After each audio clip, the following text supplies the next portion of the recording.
Hey everybody, welcome back to Mac and Mike. I'm Mike, and that there is Mac. You can't see him yet, but you will in a moment. Anyway, we're just going to ramble today because there's been so much in the news. So, where do you want to start today, Mac? Well, I'm in San Francisco today with the Golden Gate Bridge behind me.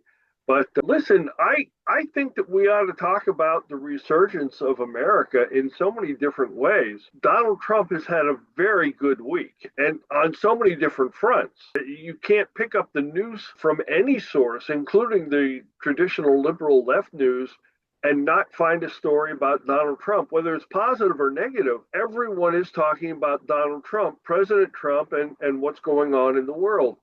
And I think it starts with the raid on Caracas that we, using our military forces, executed a warrant of arrest on the illegitimate president of Venezuela and his wife for drug activity, for which they were indicted in the Southern District of New York courts back in 2020. And I think that there's so many lessons in there. First, of course, and I'll let you speak about it because you have more knowledge of these kind of events than I, but first is the absolutely fantastic work of our military in getting into Caracas, getting out of Caracas, having the arrest, taking out 32 Cuban, and I think all in all, no matter what it cost, it was a fantastic operation, execution, and really just a picture of what America can do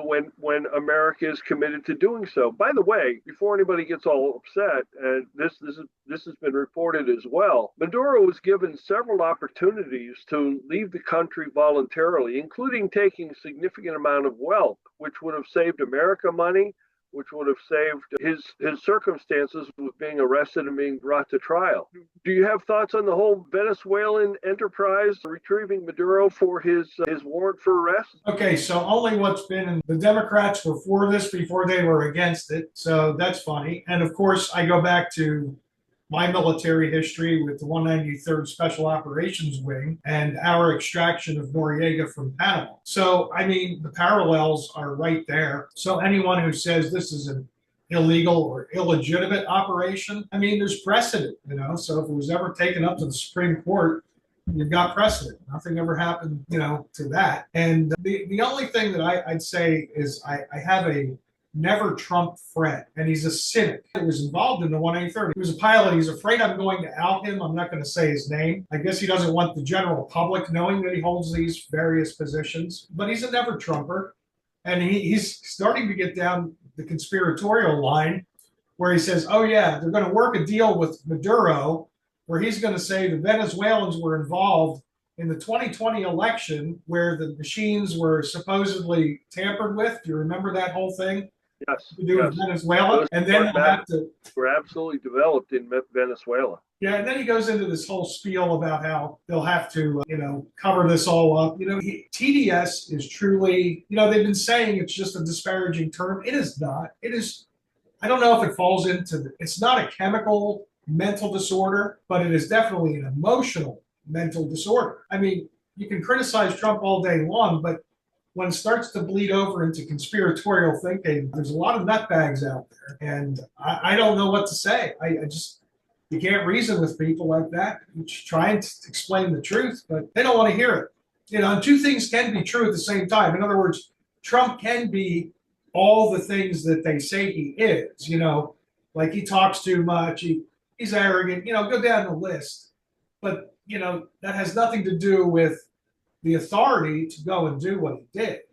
You can't separate the two ideas. Mike, when you're talking about the left and mostly Democrats, but also some Republicans, it was the Biden administration that put a $25 million bounty on Maduro for the capture and delivery of Maduro to our justice system. The difference between the Biden administration and the Trump administration is talk is cheap and actions mean or speak much louder than words. And it's one thing to say, we want this man, he's a fugitive from justice, and we're putting a $25 million bounty if you deliver him to our justice system, but do nothing. Trump, I think we upped that to $50 million, but Trump did what many people thought was impossible to do. And when I say Trump, I don't mean Donald Trump did it. Our magnificent special forces, joint forces with all of the various piece parts, that took out the radar installations, took out the anti-aircraft support systems, took out the electricity so it was completely dark.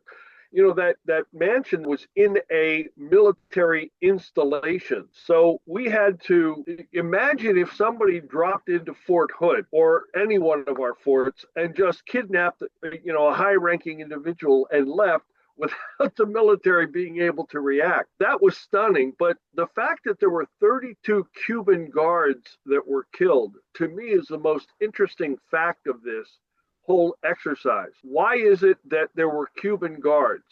Could it be that Maduro could not trust his own military?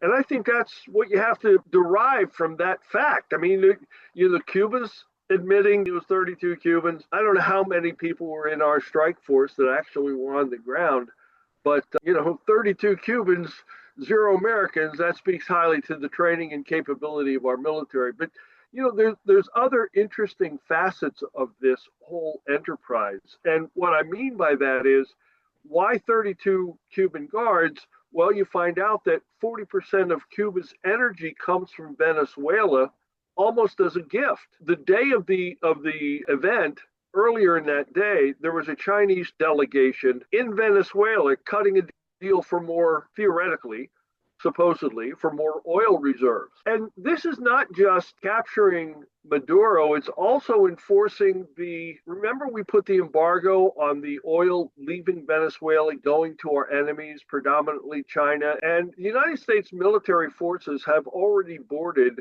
5 super tankers, secured them, and taken with oil that was supposed, one of which was a Russian flagged vehicle, a tanker. I don't know if you know this, but there was a destroyer for that super tanker and our guys dropped on the deck.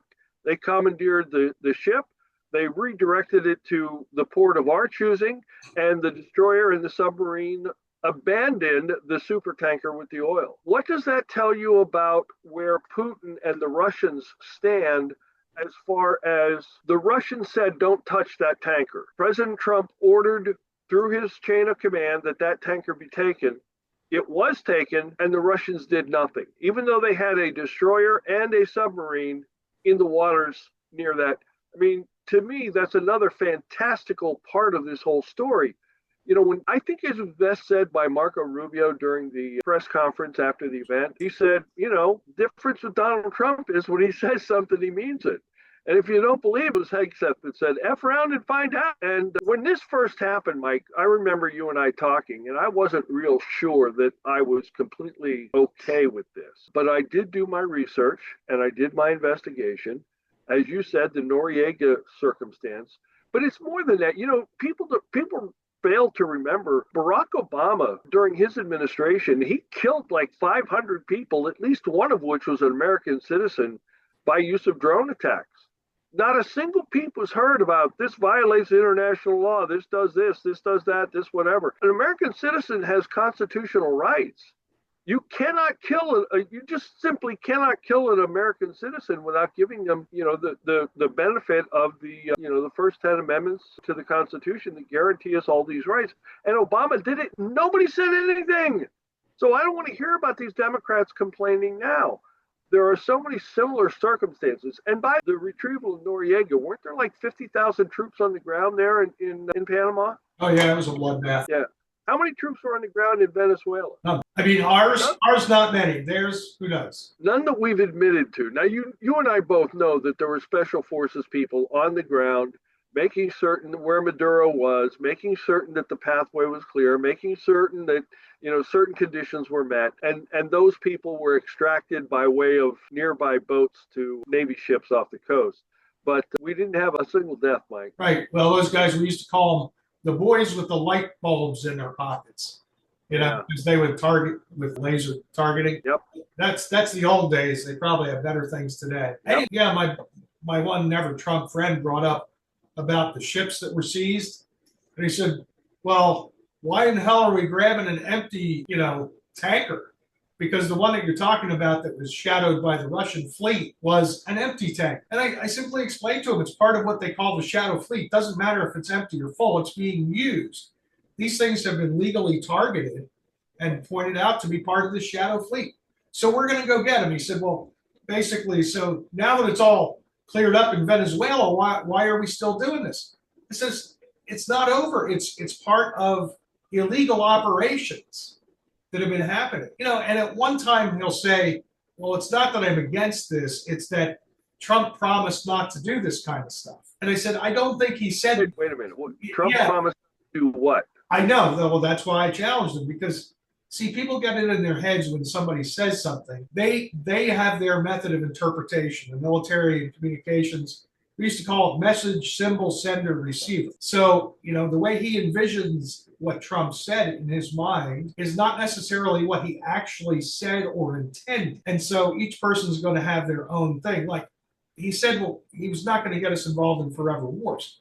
Well, this isn't a forever war. And he said, well, what about Trump saying that we're going to be in Venezuela for a very long time? He sent me an article link, and I said, nowhere in there does it say military, keeping the military in that country. It means there's going to be oversight. And there was a comedian on Gutfeld. I love Gutfeld. And he said, Bush, he got it pregnant, and he had to stay there. He said, Trump's, hit it and quit it. I just thought that was so hilarious. Trump's a hit it and quit it kind of guy. We had troops in Japan for many, many, many years, and they're still there. And that's, we're talking 80 years ago. We don't have troops in Venezuela right now. And I think what Trump is doing with Venezuela is very, very smart. He's using the existing chain of command to enforce United States national interest on the existing, that vice president who's now the president, and I guess the secretary or their minister of interior or minister of defense, they're the ones that control all the gangs, and they're the ones that control the military, the defense controlling the military, and the interior controlling the gangs. And in absence of any, as they say, nature abhors a vacuum. In the absence of anyone trying to enforce proper approach to managing that nation to return the value to the people. Venezuela doesn't have a very big population compared to the size of the nation, and certainly compared to the population of the United States. What they do have is a tremendous amount of natural resources that are very, very valuable, including the oil. So what Maduro has been doing and what Chavez before him, they simply nationalized the oil rigs and the oil business, and they stole most of that money.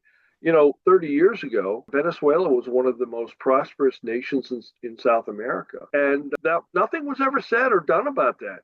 And I think when Trump meets with the oil companies, they're going to come up with a plan for how to extract that oil in the most favorable and efficient manner possible. Use some of that money to pay our expenses for the removal of Maduro.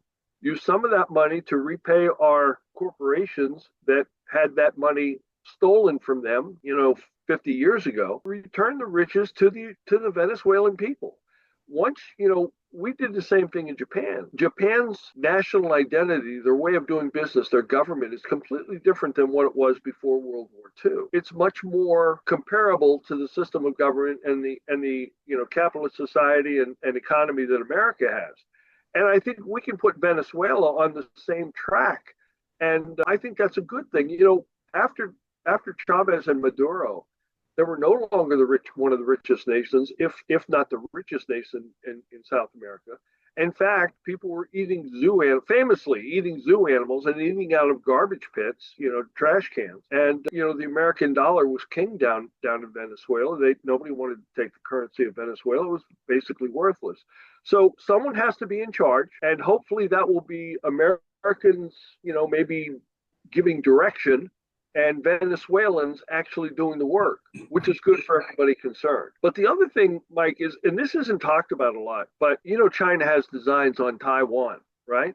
Yep. The fact of the matter is that China needs energy in order to execute an attack on Taiwan. You may or may not remember, and you probably do. I don't want to embarrass either of us. One of the primary reasons that Japan attacked Pearl Harbor prior to World War II is the United States of America stopped all the exports or imports into Japan of rubber and oil. Yep. So Japan was having a hard time prosecuting its war because they didn't have those very necessary commodities. If China doesn't get the Venezuelan oil, that impacts their ability to prosecute a war with Taiwan significantly. And I think that that's part of the untold story of what this Venezuelan blockade and the removal of Maduro from Venezuela was. Certainly it was a legal matter. He had a warrant for his arrest for all the drug crimes that he was responsible for. But there are other national interests at play. Yep. Yeah. All what you said is true, and it's going to be tough on China. And I don't know if Russia can fill the gap with their war. Right. I really don't know. You know, again, my friend points out some of you people believe Trump is playing 4D chess or 3D chess. And it's like, I don't care if the man's playing it. You know, if you give him credit for it or not, that's the way it's turning out. So whether this was intended from the beginning, because this is the beginning of a domino effect, the results are the same. Doesn't matter what the actual, bigger plan was. The results are going to be very good for America and very bad for our adversaries. Yeah. And I think this also has a dramatic economic impact on the island nation of Cuba, which is a communist country 90 miles to the south of Key West, Florida. We have a tremendous Cuban population in the state of Florida, and they're anxious to get back to their island country. And you may or may not know that 40% of Cuba's oil comes from Venezuela. They need that oil in order to keep the lights on, so to speak. The old Motel 6 line, we'll leave the lights on for you. Without that 40% of their needed oil into the Cuban nation, there's going to be significant economic problems. You see the kind of riots that they have in Iran right now. That's after years of the embargo of Iran. Many of those people don't even have the water that they need, let alone the food that they need. And different than the riots in Iran that were previously being conducted by, college students and young people, these are the mature society of Iran protesting. These are the shopkeepers and the businessmen and the business owners. These are influential people in the society. And I don't know if you saw, but the Shah's son made a speech recently. He's anxious to go back and restart. And there are people in the streets screaming for the Shah. And I use that as an indication of what I think may happen in Cuba. If the energy to drive your car, if you don't have the energy to power all of the various things that go on in the country, how soon will it be before the people get the shits of that and decide, hey, we're not going to play ball anymore? Yeah.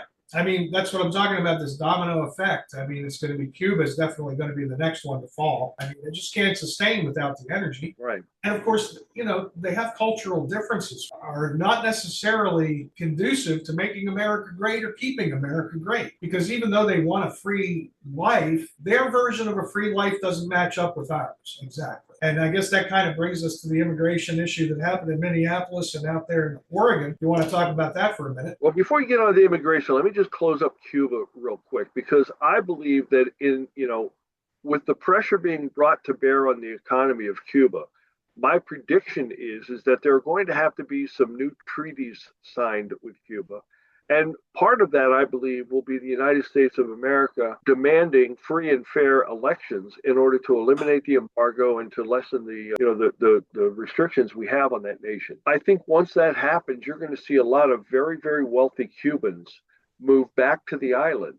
And that money that they bring with them and their experience of Cuba and the people of Cuba is going to change the complexion of that nation dramatically.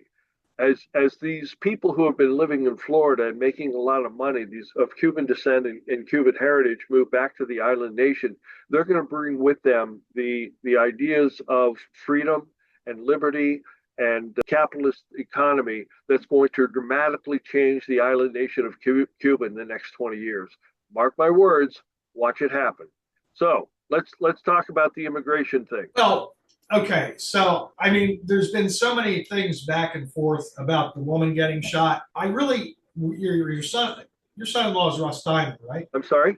Is your son-in-law Russ Diamond? Yes. So just moments ago, before we got on the podcast, he posted a very good video. I don't know if you saw it, to his Facebook account that I don't know if I can weave that in here somewhere, but there's been all these different angles taken and all these people on each side saying different things. And I mean, you got to let the investigation pan out. But Sure.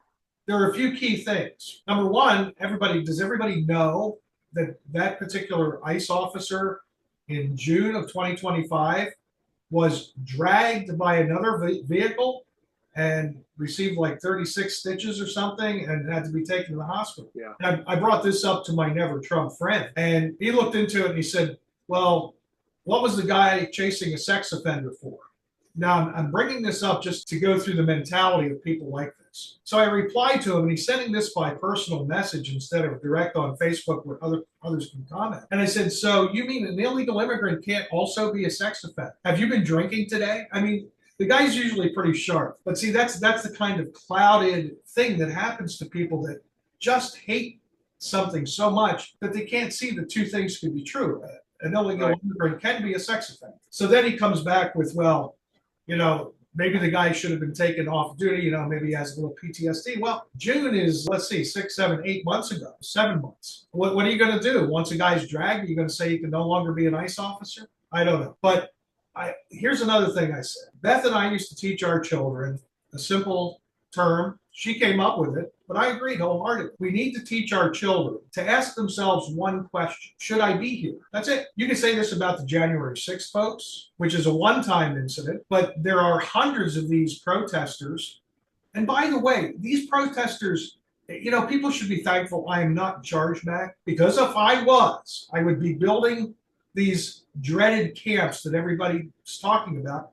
And every single one of these protesters that crossed the line would be dragged off and put in one of these camps for obstruction of justice. And I would just be bringing in the troops, man. We'd have tens of thousands until they get the message that it's fine to protest, but you don't stand in the way of law enforcement. You obey law enforcement. So whatever happens, the FBI is going to investigate this. Everybody's screaming because the FBI took it over and isn't giving the, quote, scene evidence to the local state authorities. But this is so simple. Politics is simple. Who is responsible for that woman's death? It's the people that promoted this. It's the governor. It's the mayor. It's the politicians that create these situations where ICE has to be in the streets tracking these people down instead of picking them up at the jails. It's so simple that I don't know if there's a way to do it. There should be a way to take these governors and mayors and prosecute them some. There has to be. I understand the separation of powers in the states and all that, but the states don't have authority to overturn federal law. Now, they don't have to cooperate. I get it. They don't have to cooperate, but they can't promote standing in the way of federal law enforcement. And by the way, isn't it just reasonable, whether you're a Democrat or a Republican, that you should want to help keep the nation safe and peaceful? It's I don't know where it's going.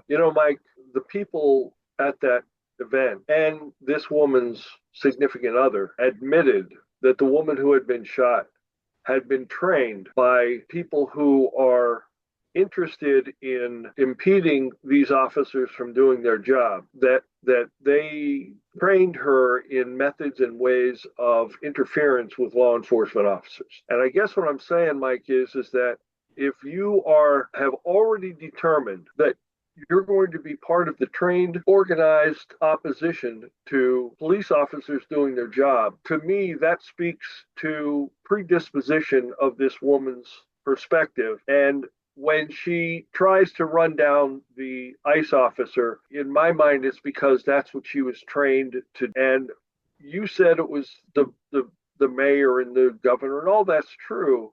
But I think the people that recruited these useful idiots and taught them how to interact and interfere with law enforcement, these people are either illegal immigrants or they're not. And that's pretty easily determined. If you're an illegal immigrant, you're not allowed to be here, you're here after breaking our laws to come into this country, then we can figure that out in a couple of days. And you might be inconvenienced, but if you're legal, you're going to be let go. You're going to be sent back to your residence. If you're illegal, if you broke the law to come here, that's pretty easy to determine too. And we should not have groups of American citizens that are willing to protect these people that are here illegally. Here's the other aspect of that whole circumstance. And by the way, in Portland, it happened again, where ICE agents stopped two individuals in an automobile to check their status. Supposedly they were trendy members, gang members, and there was a shooting there too as well. But my point is that why does someone who ordinarily might be a logical, above average intelligence American, why would they choose to impede officers, legal law enforcement officers, from performing their duty? What part of that falls into a peaceful protest? Listen, if you want to stand on the street corner and shout Nicole Good, and have a sign that says she was too bad. Listen, we're all upset. Nobody wants that woman to be dead, but her death is directly attributable to the people who trained her, to herself for putting herself in those circumstances. And oh, by the way, you said the FBI won't let the state officials involved in the mayor, governor have already said the ICE agents are guilty of murder. Right. How do you let somebody be part of the investigation when they've already prejudged the individual to be guilty? Yeah, I guess people on the left would make the same argument about, Trump and Kristi Noem already saying the woman was a terrorist. But I think she was a misguided American citizen who thought she was doing the right thing. Unfortunately, she was not doing the right thing, and she paid the ultimate price. Yeah, and that's what's going to continue to happen until this thing gets resolved. Yeah, I saw a video of a guy that said he was a professional protester, and that had protested at over 1,000 different events in his life. And he talked about the police officers. He said, I know that one of those guys the night before might have had an argument with his wife, a fight. I know one of those police officers may have been recently attacked by a civilian. So that guy's on edge. So what I do is I simply comply. And that's fine. And another thing, the left needs to understand, how long did we on the right protest and fight to try and get Roe v. Wade overturned? Yeah. It took a very long time. And I've said before, since the Democrats had the House and the Senate and the presidency numerous times while immigration's been an issue. Why didn't they change the law when they had these supermajorities? So we need to encourage the left to stop they can protest. That's part of getting the attention of the American public, but they need to work with their politicians. If the next time that they win, if they want to have illegal immigration no longer a crime, just make that the law of the land. Vote. Get enough people to agree. By the way, that right to protest, freedom of speech, redress to your government, those are constitutionally protected rights that Americans have. And I would say we can't pick and choose which amendments of the Constitution, which rights we grant people and which ones we don't. Talk about something that's a little bit less contentious. What's going on in Greenland? Prime Minister one of the officials from Denmark said if the United States tries to forcibly take over Greenland, it'll be the end of NATO. Yeah, I don't know. I personally wish Trump wouldn't talk like that. This has been on the books for a long time. People have seen the opportunities that, would benefit the United States. There's got to be everybody. Okay, so people on the right, the ultra MAGA folks, as my friend calls them, would say, well, okay, this is a leverage tool that Trump's using by ramping up the rhetoric. There can be some kind of compromise here. And of course, I think it's up to the people of Greenland. There's 56,000 of them. Our central Pennsylvania area, Harrisburg capital, is about 56,000, 60,000 people. Yeah. So why not let them decide? Now, I did look into it, and according to all the research that artificial intelligence can do, is if Greenlanders were given the option to vote, they would not vote to become part of the United States, but they don't. It said on the same hand, they don't want to be part of Denmark. They want autonomy. They want independence. So they were granted autonomy, that is self-governance, several years ago. But they are still part of Denmark from the perspective of foreign policy and other matters that are handled by Denmark. And you're right, 83% of the people in Greenland said they do not want to be part of the United States of America. But I think what the Trump administration wants to do is they want to make some payment to Denmark for access to Greenland. They also want the people of Greenland to vote to not to have the United States be in charge of the nation. Let them be let them be autonomous, self-governing, but at the same time allow the United States of America to protect the island nation, and which gives us greater security from our traditional neighbors, our traditional opponents in Russia. If you look at the map, Russia's really close to Greenland. And Russia and China both have been sending a lot of ships and other kinds of aircraft and other sources of information and gathering to the shores. It is so close to Canada and the United States. And let's face it, Denmark cannot protect militarily cannot protect Greenland from either Russia or China. They simply can't. America can, but and what do we do if China or Russia wants to put, in effect, spy agencies with ground-based, radar systems or listening devices or something on the island? Who's going to stop them from doing that? And what about, as the northern waters warm, ships can get through there that hadn't previously been able to traverse those territorial waters very easily in the past.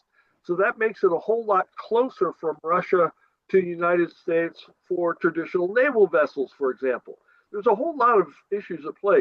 Now, I don't know if this is true or not, but I've heard that the Trump administration plans to approach the citizens of Greenland and offer each one of them $100,000 apiece to vote for America as being the protector of the island nation of Greenland. That would be interesting. Yeah, I think that came up on Gutfeld last night again, and I think they mentioned, well, why not give them each $1 million? That'd be like $56 billion.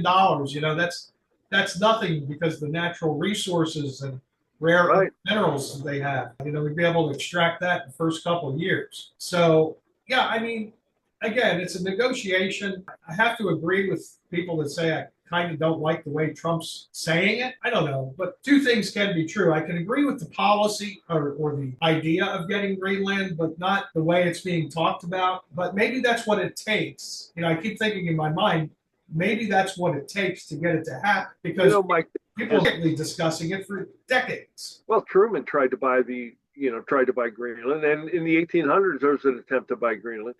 Greenland was claimed by Denmark in 1721, before the United States of America existed. So, one could argue, Denmark, a very, very small European country, whether they should be able to control the vast landmass that is Greenland because they got there first. There are very few colonies of the European powers that were claimed in the 1700s that are not independent nations in today's time. So, and Greenland is independent for all intents and purposes as far as being autonomous and self-governing, but they do still have links to Denmark that are strong. And listen, my personal belief is that what Donald Trump is doing, and this is a theory that I think people can understand even if they don't agree with it. Have you ever heard of the term speaking it into existence? Yes. Okay. There are people out. One of the world's great, motivational speakers often talks about, you visualize what you want, and you constantly reaffirm that picture in your mind of visualizing what you want. And I think that's what Trump is doing. Trump is trying to speak Greenland into the American sphere of influence by really, literally speaking it into existence.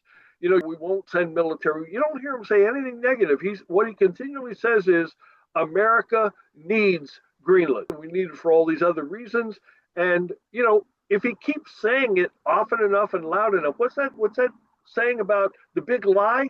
You repeat it often enough, and pretty soon people start believing it. And I really believe that that's the intention that Donald Trump has. Not that it's going to work, but I do believe that that's a factor that he holds on to, that he believes he can speak it into existence. I don't know either. And I say to my friend once in a while, when he brings things up, that I don't disagree on some issues. It's like I see the point that somebody's making, but at the same time, it's like a matter of degree. Remember how I always say that there's a scale of 1 to 10? I try to sort of stay, as you know me, level-headed about things. I try to listen to both sides. And again, sometimes the other side has a point, but it's never going to happen. It's not going to happen their way. I mean, all things being considered, I'd love to take in every person in the world and make their lives better, but it can't happen in reality. It's a noble cause to think that I want to heal the world. Of course we do. But you got to think practically, and you've got to eat that elephant one bite at a time, So helping back to the original, helping Venezuela. We're going to be helping them. Those poor people have been starving and suffering for the most part. Not all of them, but a large majority of them, Yeah. because they're celebrating. And, with immigration, I think, I don't like the rhetoric that says every illegal immigrant is a bad person. Yeah, they broke the law to get here, but they're not all bad. But then are they contributing is the other question. And illegal is illegal. And if we don't like the law, that's why we have a representative republic. So in the final analysis, these people need to stop obstructing justice and try to change the law like Republicans did on Roe v. Wade for many years. It takes time,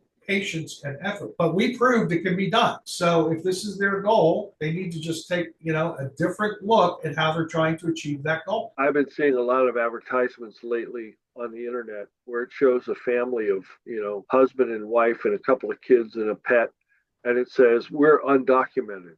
Do you really want to deport us?" And you look at that, and it looks like a perfectly peaceful, happy, productive, contributing family to our society. And do you really want to deport us? My answer is yes. Sadly, yes. Because, Mike, you say they're not bad people. Yes, you're absolutely right. There are a lot of undocumented or illegal immigrants who are not bad people. But you know what? We don't know which ones are going to be stealing billions of dollars from us through fraud on our welfare system. So, yeah, undocumented people have to be out of the country. And then we can talk about how we let them back in a legal fashion. But let me just touch one thing on this. Is not about defending our nation, but rather it's about the mineral rich nation that is Greenland. And people may or may not know this, but during World War II and immediately after, the United States of America invested millions of dollars in putting Air Force bases and military bases in that area to do just that, to protect our homeland from our enemies. And, at that time, they tried to put mines for various minerals and various, valuable resources. You know what they found out, Mike? This is interesting. Not something I would have thought of. You just can't build a mine in Greenland. The ice covers you. So with that kind of problem that needs to get to those valuable minerals and resources, 56,000 people do not have the economic resources to solve that problem. Honestly, the entire nation of Denmark doesn't have the resources to solve that problem and to recover those resources. You know who does? The United States of America. So, there are times when the big boy on the block, he needs to be involved. He just does. Otherwise, it doesn't get done. Yeah. Well, I didn't want anybody to take from what I said that I think illegal immigrants should be allowed to stay. I'm just saying they're in other words, if I ran into a person who was illegal, I'm not going to treat them badly. Oh, now, no. I would say you have to go, but I'm not going to, I wouldn't let anybody be harmed or starve, in my presence if I could do anything about it. That's an interesting point you bring up on Greenland too. I mean, that shifting ice pack up there, that's going to take quite the engineering feat. Yes. You have to put people like Elon Musk on that. And they're great engineers. Yep. And this is all going to probably pan out in some way that we don't yet anticipate. I think we beat this up enough. I think we did, Mike. We kind of went all over the map, but I think it was a good conversation. Yeah, it's all right. It's good. With that, I guess we'll wrap up President Donald Trump's very good week by saying, Back and Mike out.